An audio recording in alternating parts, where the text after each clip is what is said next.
Assalamualaikum warahmatullahi wabarakatuh. Perkenalkan, nama saya Muhammad Alfarezi. Di sini saya akan menjawab soal UAS Makul Arsitektur dan Organisasi Komputer, yaitu dosen Ibu Yera Wahdawahdi Eskom Mkom. Adapun soal-soal UAS berikut: 1. Jelaskan konsep array berdasarkan minimal 3 pendapat ahli dan simpulkan. 2. Jelaskan jenis unit masukan dan keluaran pada organisasi komputer. 3. Jelaskan jenis mode pengalamatan serta set instruksi dan berikan contohnya.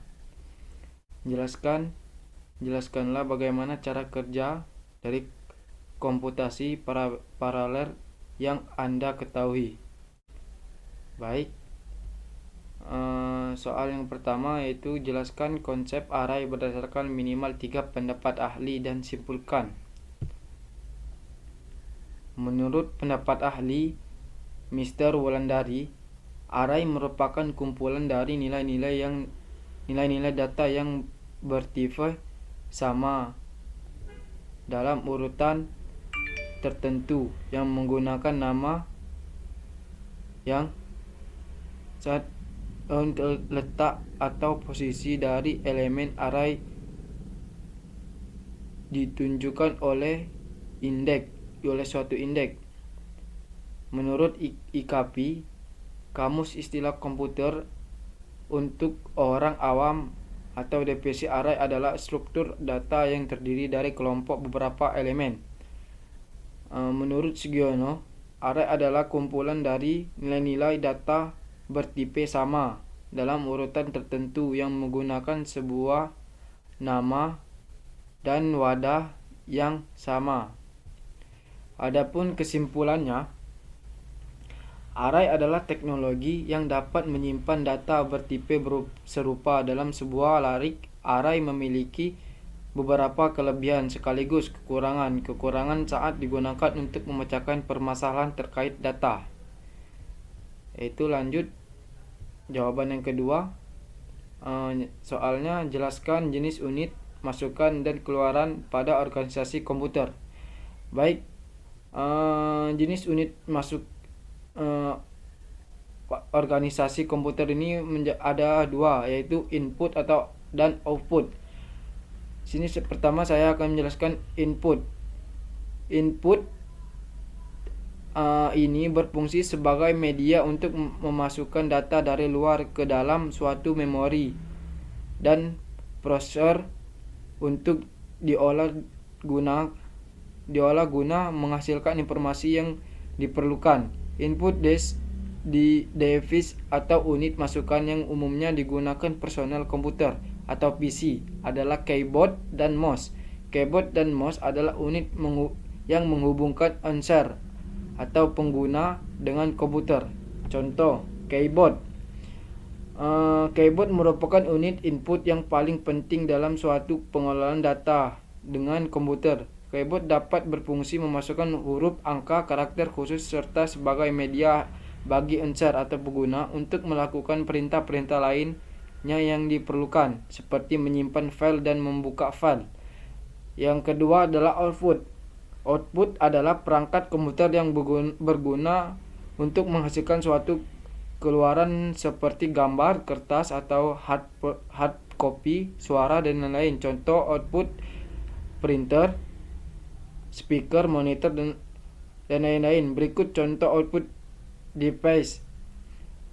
Contoh output adalah monitor. Monitor adalah sebuah perangkat keras yang digunakan untuk mengeluarkan hasil memproseskan yang dilakukan oleh komputer berupa informasi yang dibutuhkan oleh orang yang memakai komputer, yaitu menampilkan hasil atau data yang sedang dikerjakan pada komputer. Tanpa ada monitor, komputer akan kehilangan fungsinya. Lanjut ke jawaban yang ketiga, yaitu soalnya jelaskan jenis mode pengalamatan serta set instruksi dan berikan contohnya. Hmm. Di sini ada beberapa jenis mode pengalamatan, yaitu direct, indirect, displacement, dan immediate. Direct adalah alamat operan ditunjuk secara langsung pada instruksi. Contoh, instruksi load, cara penulisannya load yaitu huruf besar Y-nya huruf besar juga. Indirect, alamat operan ditunjukkan sebagai tidak langsung oleh data yang terkandung pada alamat yang ditujukan. Caranya, cara penulisan load tutup kurung buka kurung Y tutup kurung. Displacement merupakan alamat relatif, artinya alamat operan yang ditujui berjarakan alamat dari sebuah alamat yang diseleksi secara indirect. Cara penulisannya load buka kurung Y tutup kurung plus 100. Dan immediate, alamat operan tidak berisi sebuah alamat tetapi langsung operan yang akan diproses. Cara penulisan load pagar 9. Masuk ke jawaban yang keempat, yaitu soalnya jelaskan bagaimana cara kerja dari komputasi paralel yang Anda ketahui.